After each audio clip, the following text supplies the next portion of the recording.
Muito boa tarde, oração, ação, grupo de estudos, amigos, grupo de autoconhecimento, de conhecimento, de estímulo uns aos outros rumo à prática do bem. Tripé que alicerça não apenas o trabalho desse grupo, os estudos desse grupo, mas também toda a nossa evolução.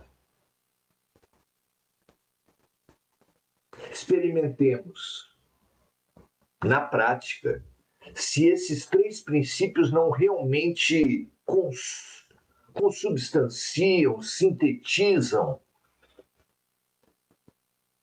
as nossas melhores preocupações. Autoconhecimento foi proposto, pelo menos, desde o oráculo de Delfos, que já existia há 500 anos antes de Jesus, como uma das sínteses da sabedoria universal. Conhece-te a ti mesmo. Princípio que foi referendado, nós sabemos, por Jesus no Evangelho. Conhece a ti mesmo. 1800 anos depois, foi novamente confirmado quando Kardec perguntou para os espíritos qual a grande ferramenta de evolução espiritual da criatura humana. Conhece a ti mesmo. Depois, com a estruturação das ciências humanas, a história, a antropologia, a sociologia, a psicologia, a psicanálise, todos sinalizaram para nós sobre a necessidade de, em diferentes âmbitos, com diferentes olhares, investirmos no autoconhecimento.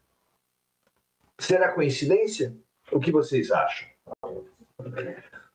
Tantas e tão diferentes referências, além do que o budismo também propõe um autoconhecimento, diferentes correntes filosóficas e espirituais.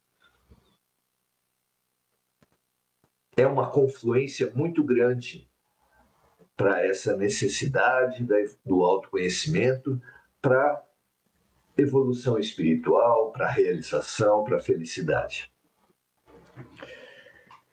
Aceitemos essa reflexão. E mais do que isso, aceitemos que o outro é espelho para o eu. Ou seja, tudo que avançarmos no conhecimento do outro deve refletir no conhecimento do eu. Tudo que avançarmos no conhecimento do eu nos habilita ao conhecimento do outro e, principalmente, nos impulsiona à prática do bem. Que assim seja sempre. Temos estudado o livro O Consolador, são 411 perguntas, ainda não chegamos na metade. Um livro que se propõe a uma revisão do conhecimento humano nas suas três vertentes: ciência, filosofia e religião, a partir do ponto de vista espiritual, e por um instrutor magnificamente gabaritado, Emmanuel, o guia espiritual de Chico Xavier. Que honra, não é? Ter um professor desse é um privilégio. Aproveitemos a oportunidade, os portais de luz que a vida nos concede. Entre eles, um maravilhoso é Chico Xavier. E junto com Chico Xavier, outro maravilhoso é Emmanuel. Que esse encontro nos favoreça, que nós abramos nossos corações e nossas mentes para essas revisões proporcionadas por tão ilustres e iluminadas figuras. Muito bom. Hoje vamos inaugurar um outro subitem do campo da filosofia, inserida no campo da filosofia, para que a gente possa discernir fenômenos que são corriqueiros na alma humana, mas que nem por isso temos conseguido dar a devida profundidade. Hoje vamos falar sobre a simpatia e a antipatia. Fenômenos tão comuns que experienciamos na família, no ônibus, na fila do banco, no trabalho, por toda parte. O fenômeno desafia o conhecimento humano. Como a ciência do comportamento materialista explica especialmente as antipatias e simpatias gratuitas. Se dois seres se encontraram agora e algo dentro deles diz que a outra pessoa que ele nunca viu é digna de confiança ou merece toda a desconfiança, por que isso acontece? Nunca vi, mas não gostei. Nunca vi, mas sinto que posso confiar. Como explicar isso? Fatos tão corriqueiros que já aconteceram certamente com todas as pessoas. Se as pessoas não lembram, é porque não registraram, mas que o fato aconteceu, certamente aconteceu.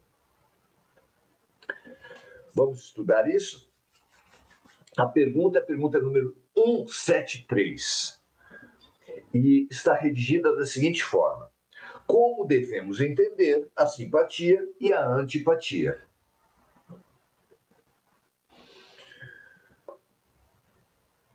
Diz Emmanuel, a simpatia ou a antipatia tem as suas raízes profundas no espírito,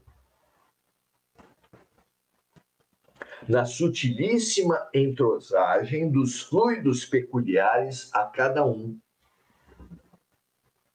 E quase sempre, de modo geral, atestam uma renovação de sensações experimentadas pela criatura desde o pretérito delituoso, em iguais circunstâncias. Então, utilizemos o conhecimento já trazido pela psicologia, pela psicanálise do inconsciente. Muitos protestam porque, ao terem contato com o espiritualismo, com o espiritismo, com a verdade, com a realidade das vidas sucessivas, protestam por não lembrarem do que aconteceu em outras vidas. Quando é tão evidente a nossa extrema dificuldade de perdoar, tanto aos outros quanto a nós mesmos. Qualquer um que perceber minimamente o comportamento humano sabe da nossa extrema dificuldade de perdoar. E assim sendo, como o erro é tão corriqueiro na vida humana, se não tivéssemos a infância, se não tivéssemos a reencarnação, se não tivéssemos o esquecimento relativo das vidas passadas, estaríamos simplesmente intoxicados por nós mesmos de tanto que acumulamos lixo espiritual, mágoa e culpa. É até óbvio isso. Mas por que falamos de esquecimento relativo? Porque toda a memória de vidas passadas está acumulada, está em nós, está nas nossas mentes. Se não, quase nunca, no consciente, sempre no inconsciente. É de lá que surgem os talentos precoces, grande parte deles não alicerçados em qualquer forma de aprendizado nessa vida atual. Sempre citamos o caso de Mozart, um dos mais notórios da história, que compôs a sua primeira sinfonia aos 6 anos de idade. De onde tirou ele essa capacidade? Mas os casos são numerosíssimos. Bebês colocados diante de piano fazem acordes. Alguns registram memórias passadas onde ele era adulto. São casos maravilhosos. Hernani Guimarães Andrade colecionou mais de 80. Ian Stevenson, professor norte-americano, doutor, colecionou mais de 1000 casos que sugerem reencarnação. Porque, é claro, essas memórias, esses talentos, essas simpatias e antipatias, especialmente as gratuitas, que não vieram, portanto, dessa vida, vêm de vidas passadas.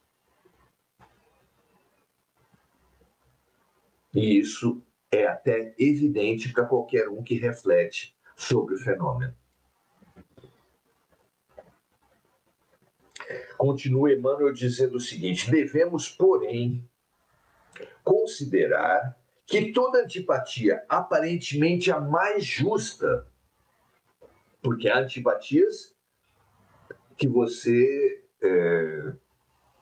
entende claramente, qualquer um entende claramente, uma pessoa que foi prejudicada por outra, de qualquer forma, em qualquer idade, fica prevenida, fica precavida em relação àquela pessoa que lhe fez mal.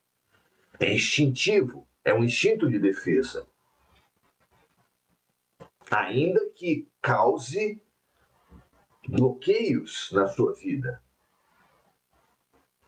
Especialmente os casos em que a pessoa que o prejudicou é sua mãe, seu pai, seu irmão, sua avó, seu tio. Às vezes, mesmo um chefe, a antipatia gerada por um chefe bloqueia a carreira de uma pessoa.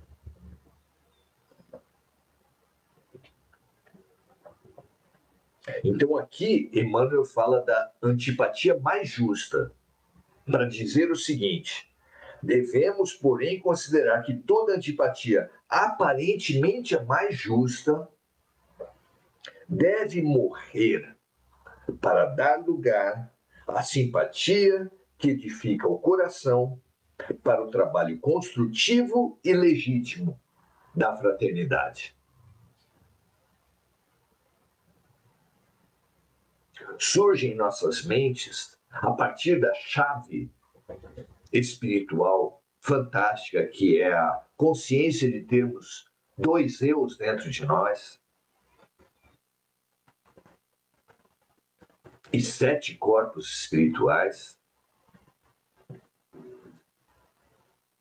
e centenas, quando não milhares, de personalidades vividas nas milhares de vidas, que nós temos camadas dentro de nós.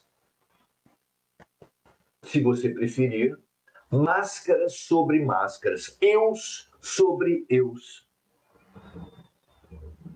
E a antipatia que provém de outras vidas puxa um dos eus construídos ao longo de uma vida anterior para bloquear ou estimular o contato entre 2 seres.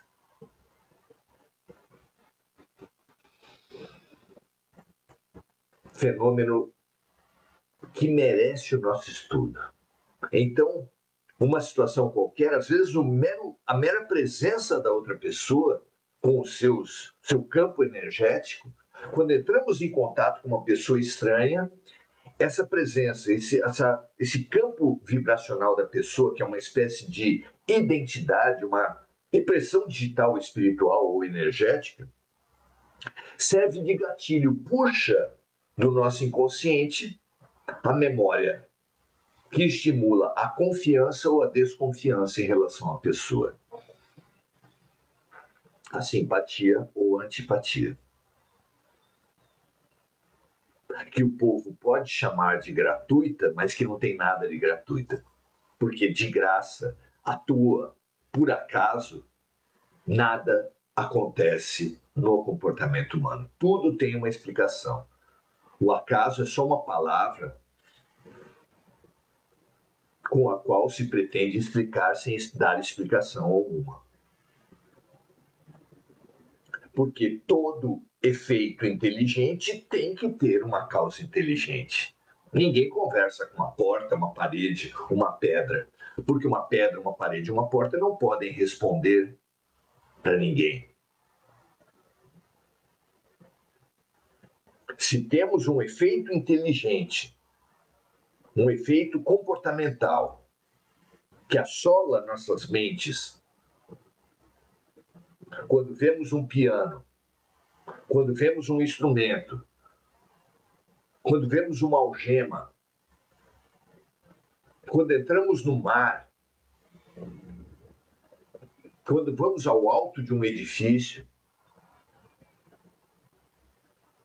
muitas são as circunstâncias em que vemos emergir de nossas almas um sentimento inexplicável para qualquer um que não tenha alcançado ainda a realidade das vidas sucessivas. Se já alcançou, é bem possível que tenhamos tido uma vivência traumática em outras vidas, no alto de prédios, no mar, junto a animais, junto a uma certa pessoa. E uma vivência puxa do inconsciente essa sensação, esse trauma, e ele aflora, fazendo com que atuemos, às vezes em surto, fugindo de situações sem que ninguém consiga explicar, exceto pela consciência das vidas sucessivas, pelo entendimento do consciente e do inconsciente, pelo mecanismo dos gatilhos que puxam memórias inconscientes para o consciente, fazendo com que atuemos.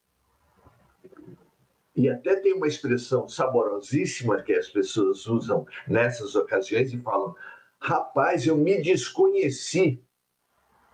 No sentido de dizer que teve uma reação absolutamente inexplicável para ele. E, como a tarefa do autoconhecimento, saber das diferentes dimensões da consciência, que, para além da consciência superficial, temos camadas e camadas de subconsciência, de inconsciência, que circunstâncias da vida podem fazer aflorar. Então, Emmanuel diz aqui, concordando integralmente com a ciência do comportamento, que trata do consciente, subconsciente e inconsciente, que a evolução do ser, que é o amadurecimento da mente, é um processo de conscientização, de tornar conscientes conteúdos inconscientes. Que quanto mais conteúdo inconsciente uma pessoa tiver, mais atuação inconsciente ela vai ter, podendo agredir, surtar, se machucar,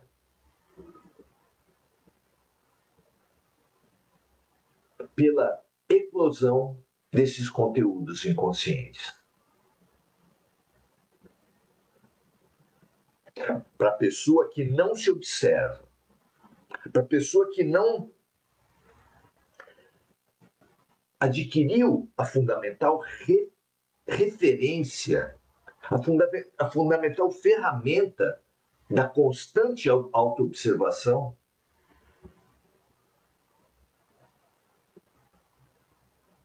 Essa eclosão, esse surto, acontece com constância. Esse é o destino autoconstruído da vida inconsciente.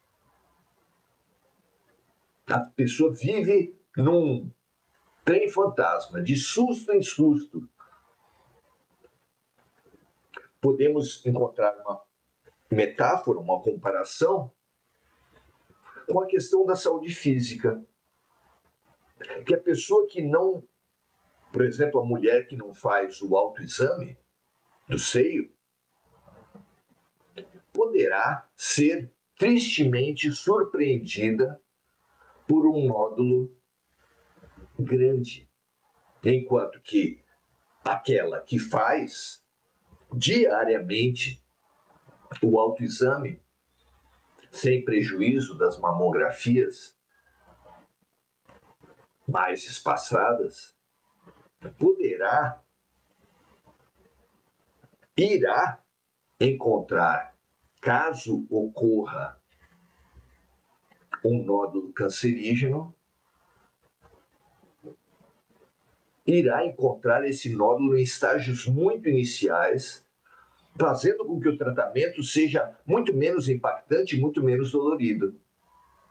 É uma imagem perfeita para todos nós. Todo aquele que se autoexaminar com a maior paciência, com a maior sensibilidade, com a maior constância, com a maior profundidade possível, evitará dores maiores. Se destinará a curas muito menos impactantes e efetivas e profundas.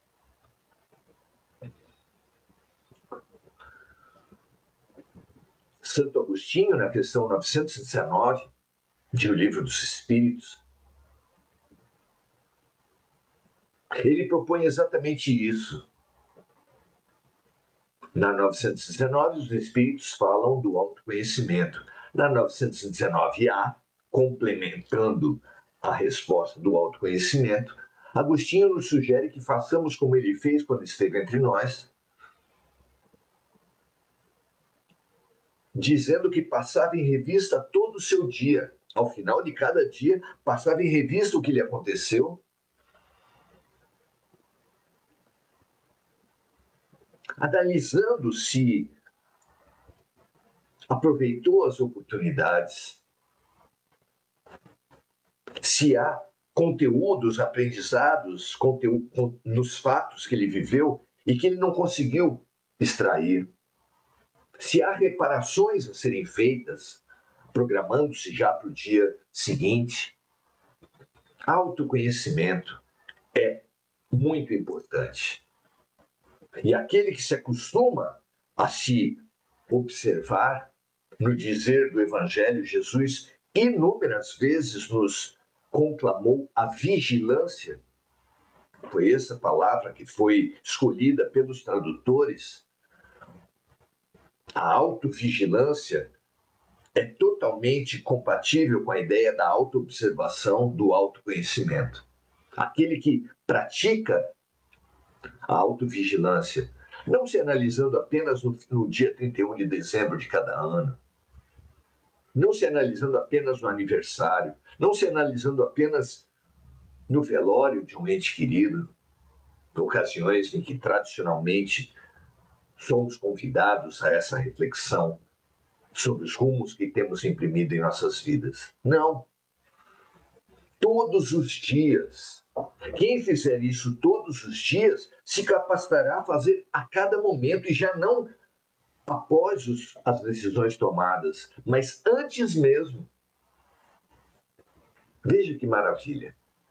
Evitaremos, dessa forma, grande parte dos erros se a cada momento, antes de qualquer decisão, pensarmos se aquela posição que estamos prestes a tomar irá prejudicar alguém, trará para nós mesmos consequências desagradáveis. Se é correta, se é, como dizia Sócrates, verdadeira aquela posição, se é justa, se é boa.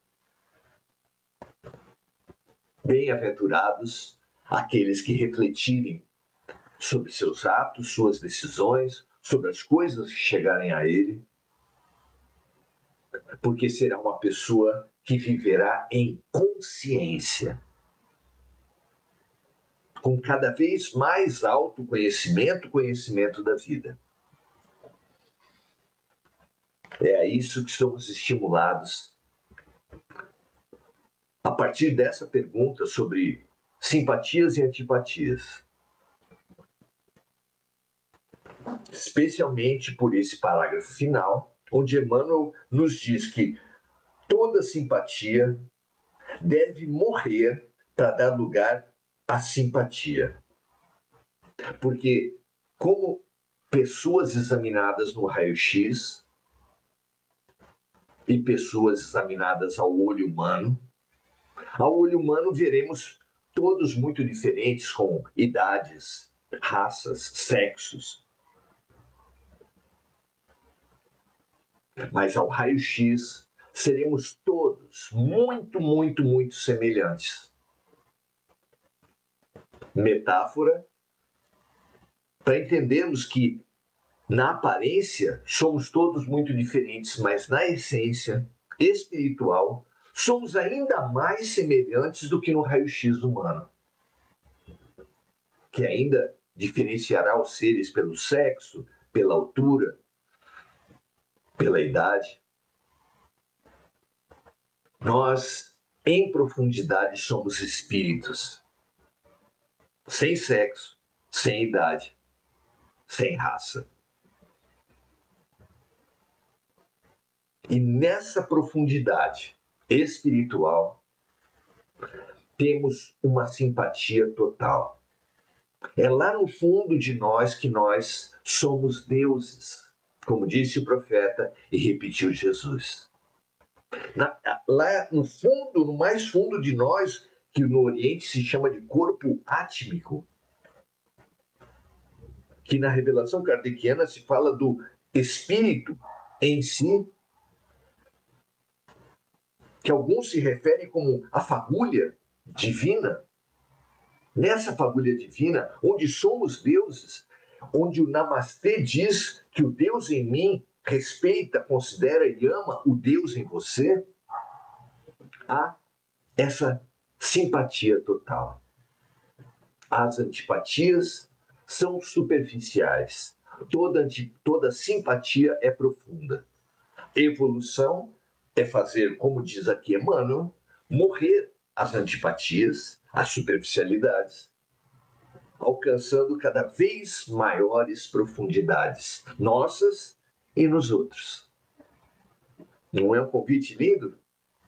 Aprecie aí você. Mônica Silva, dando graças a Jesus. Enir Cajazeira, graças a Deus.